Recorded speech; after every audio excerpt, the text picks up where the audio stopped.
Hey guys, it's me, Betsy, and today I want to talk about acronyms. All these letters, they all have fancy meanings behind them, and if you ever try to ask somebody what that means, please don't let it be during the middle of a meeting, because they're just going to tell you what they want you to know, not maybe all the information that goes with it. So let's talk acronyms. All these U's, S's, L's, and W's. Let's get started. UDL, so Universal Design for Learning. UDL. Basically, that's just talking about how they teach in the classroom. Your kid, the other kids, all the kids. UDL, Universal Design for Learning. How they teach everyone. All right. And then RTI, Response to Intervention, which, lots of schools have them, lots of different ways.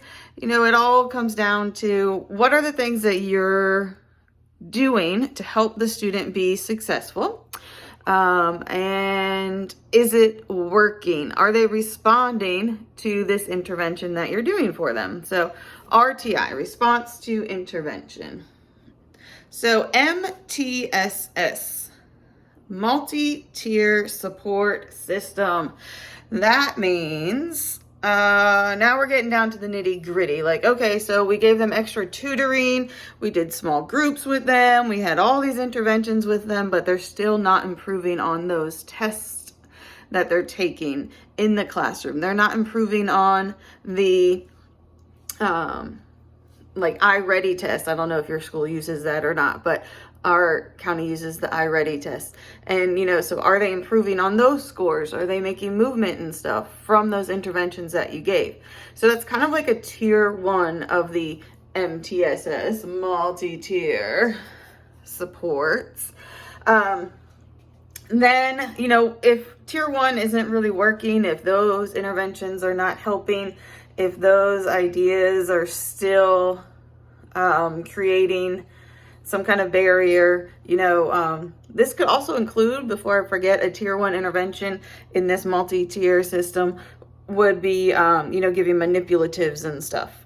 So it could be, stuff that the teacher's already giving in the class with all of the students, not just your student with the learning difference. It could be just what they're doing in class, and are these things not helping them move the needle? So those tier 1s eventually get moved up to a tier 2 level, and that's kind of audiobooks to help with reading, text to speech to help, so they get some kind of further intervention in small groups that's very much more specific to maybe what the teacher, the team, everyone surrounding them might think your student needs to help them be successful, tier 2.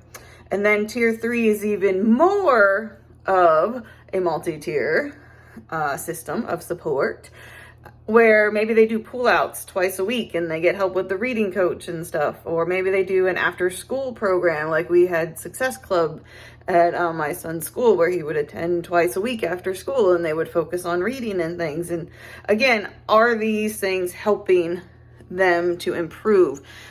More so, it's going to be things that kind of help bridge the gap for students. And if these things are not working, then you might have an SWD, a student with a disability. So SWD, student with disability, is just basically saying that there's some kind of ailment that they have, whether it's physical, psychological, or some kind of learning disability that is, not getting better by having these other interventions. So that just means they are a student with a disability. Now, as you are working towards, getting help for your student beyond what is given in the current system at the school, there's at the bottom SDI, the specifically designed instruction. It's basically, again, referring back to having your student in the least restricted environment, like staying in the classroom, the gen ed classroom, not being moved to a different one, getting those tier 1 supports that we talked about with the multi-tier system, getting those manipulatives, getting those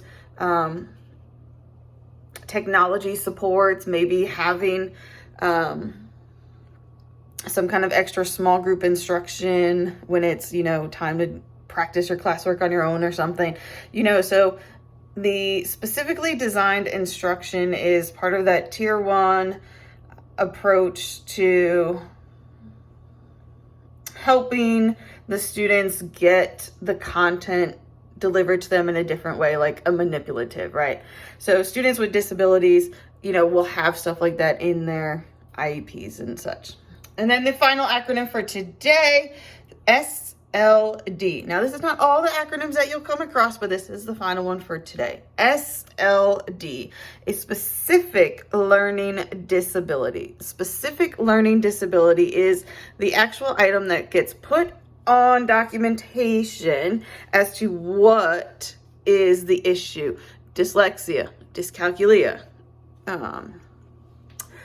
anything to do with, limited English proficiency. Maybe English is not their first language. So, actually, I take that back. The English not as a first language does not fall under the specific learning disability. That's a little different. I got confused there. It happens with all these letters running through your head and trying to remember everything. A specific learning disability includes those conditions like dyslexia, dyscalculia, dysgraphia, and it involves, how do we say it? A learning process where it's affecting your ability to read, write, spell, do math, speak, so SLD, specific learning disability. So a little rundown. UDL, Universal Design for Learning. RTI, Response to Intervention. MSS MultiTier System of Support. SWD, Student with Disabilities. SLD, Specific Learning Disability. And SDI, the Specifically Designed Instruction.